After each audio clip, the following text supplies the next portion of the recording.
साध संगत जी, आज की साखी सत्संगी परिवार से एक लड़की की है।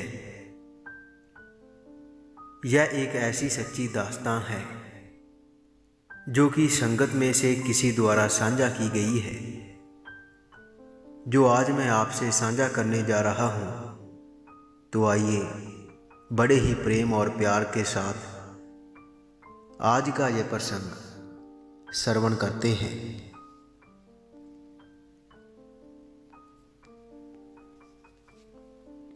साध संगत जी, एक सत्संगी परिवार में से लड़की की शादी एक ऐसे लड़के से या फिर ऐसे घर में हो जाती है जहां पर परिवार के सदस्य पौराणिक रीति रिवाजों के मुताबिक देव शक्तियों की पूजा करने में अपना विश्वास रखते हैं। और भारत में ऐसे बहुत स्थान हैं जहां पर आज भी उन रीति रिवाजों को माना जाता है जो कि आदि काल से चले आ रहे हैं। तो साध संगत जी, जब उस लड़की की शादी उस परिवार में हो जाती है तो उस लड़की के लिए वहां पर सब कुछ बदल जाता है। जैसे पहले वह सत्संग में जाया करती थी, सेवा किया करती थी, अब उस नए समाज में ऐसा हो पाना उसे नामुमकिन सा लगने लगता है। लेकिन फिर भी उसको अपने मालिक पर यह पूरा विश्वास होता है कि वह उसको अपने से दूर नहीं होने देगा। वह किसी न किसी जरिए उसको अपने साथ जोड़े रखेगा, ऐसा उसके अंदर विश्वास बना होता है। वह रोजाना मालिक की बंदगी करती आ रही होती है। उसके मुताबिक उसने ऐसा कोई दिन नहीं देखा जिस दिन वह मालिक की याद में ना बैठी हो, उसे याद ना किया हो। यह उसके माता पिता की उसको सबसे बड़ी देन होती है, जिन्होंने उसे इस मार्ग पर चलने के लायक बनाया होता है। वह लड़की बचपन से ही अपने माता पिता को देखकर बैठक करती आ रही होती है। तो जैसे जैसे समय बीतता है उसे समझ आनी शुरू होती है, उसकी रूहानी तरक्की भी हो रही होती है। साध संगत जी, वह दुनिया की तरफ से तो अनजान ही होती है, लेकिन जो सत्य का मार्ग है, जो सच्चा मार्ग है, उसके बारे में उसको अंदर पूरी समझ होती है, क्योंकि उसने सब कुछ देखा होता है। उसकी बचपन से चली आ रही बैठक उसको इस काबिल बना देती है कि वह सब कुछ देख सकती है, होनी को महसूस कर सकती है। तो ऐसे ही एक दिन शादी के बाद उसको महसूस होने लगता है कि उसके पति के ऊपर एक बड़ा संकट आने वाला है। उसका एक्सीडेंट होने वाला है जिसमें उसके पति की दाई टांग चली जाती है। उसको इसके बारे में पहले से ही महसूस होने लगता है। शादी के बाद उसका अपने पति से गहरा लगाव हो जाता है। वह उसको प्यार करने लगती है। वह किसी भी हालत में अपने पति को दुख में नहीं देख सकती। जब उसको इस बात की खबर हो जाती है कि उसके पति के साथ ऐसा कुछ घटित होने वाला है, तो वह उसको अपने ऊपर ले लेती है। साध संगत जी, यहाँ पर यह बताना बहुत जरूरी है कि क्या किसी के कर्मों को अपने ऊपर लिया जा सकता है या नहीं। वैसे तो ऐसा हो पाना संभव नहीं है, लेकिन जो कमाई वाले हैं, जो महापुरुष हैं, जो बंदगी करते हैं उनके लिए ये सारी बातें संभव है। वह कुछ भी कर सकते हैं, लेकिन वह करते नहीं, क्योंकि वह जो चल रहा है उस सब को मालिक का खेल समझते हैं और उसमें दखल अंदाजी नहीं करते। लेकिन फिर भी जैसे कि फरमाया जाता है कि महापुरुष जो चाहें वह कर सकते हैं, उनकी अपनी मौज होती है, वह कमाई वाली रूहें होती हैं, वह जो चाहें कर सकती हैं, उनकी खुशी में ही मालिक की खुशी छुपी होती है। ऐसा कर पाना किसी साधारण मनुष्य के वश में नहीं होता। यह केवल वही लोग कर सकते हैं, वही रूहें कर सकती हैं जो पूर्ण तौर से उस मालिक के साथ जुड़ी हुई हों। यहाँ पर भी ऐसा ही होता है।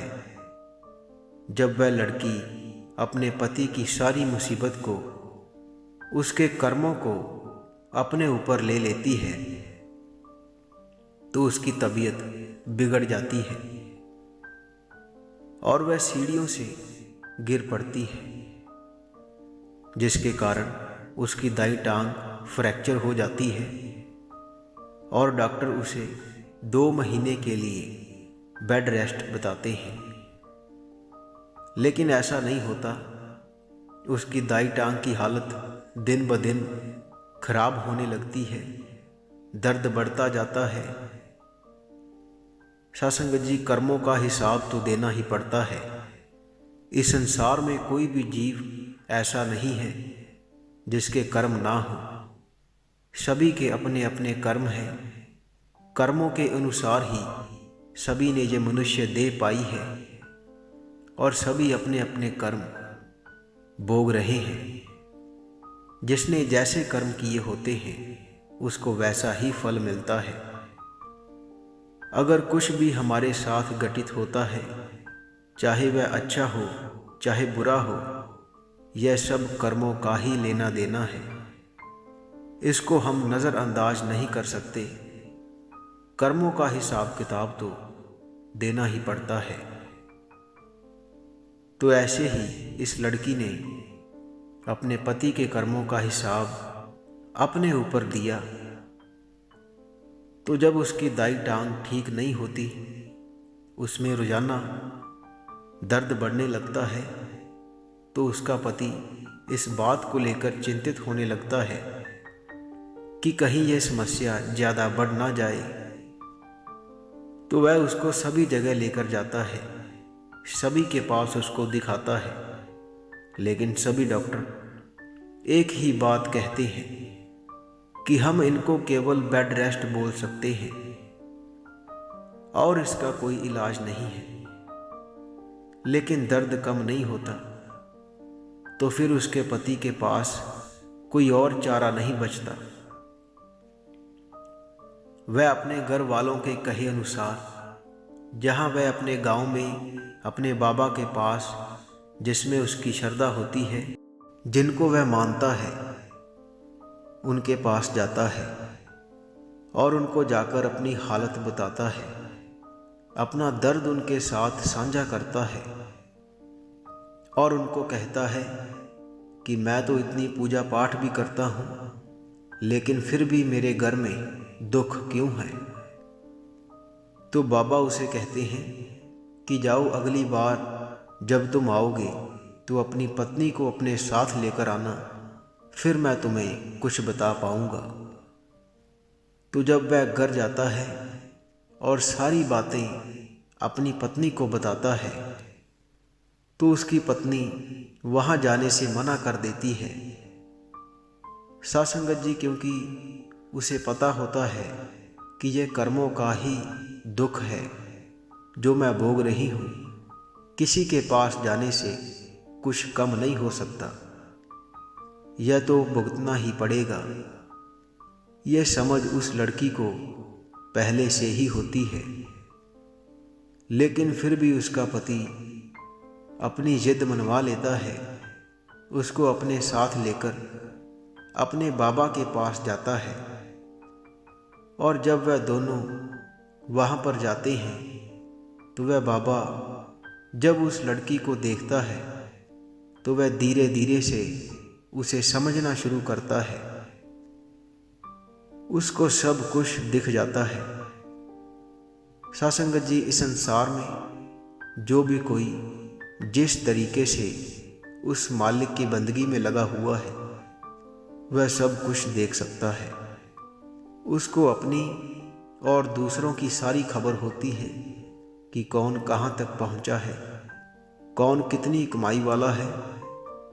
वैसे ही उसको भी इस बात की खबर हो जाती है कि यह लड़की उस मालिक की एक कमाई वाली नेक रूह है। और जब वह सब देखता है तो उसे इस बात की खबर भी हो जाती है कि इसने अपने पति के लिए सब कुछ किया है। उसके दुख को, उसके कर्मों को अपने ऊपर लेकर इसने उसकी जान बचाई है। लेकिन इसने उसे कहा नहीं होगा, क्योंकि ऐसी बातें समझ पाना हर किसी के बस की बात नहीं होती। वह बाबा किसी बहाने उस लड़की को कहता है कि बेटा जाओ, जाकर चाय बना दो। आज रसोई घर में भी कोई सेवादार नहीं है कि जिसको मैं बोल सकूं कि मुझे चाय पीनी है। तो वह लड़की वहां से उठकर चली जाती है। तो वह सारी बात उस लड़के को बताता है कि यह तुम्हारी पत्नी बहुत कमाई वाली नेक रूह है। इसने तुम्हारे ऊपर आने वाले संकट को अपने ऊपर लिया है। तुम्हारा एक्सीडेंट होने वाला था, जिसकी खबर इसको पहले हो गई थी, जो कि इस मार्ग पर चलने वाले लोगों को हो जाती है, क्योंकि यह तुम्हें बहुत प्यार करती है। इसलिए इसने तुम्हारे संकट को अपने ऊपर ले लिया, तुम्हारे कर्मों को अपने ऊपर ले लिया, जिसके कारण आज इसकी यह हालत है।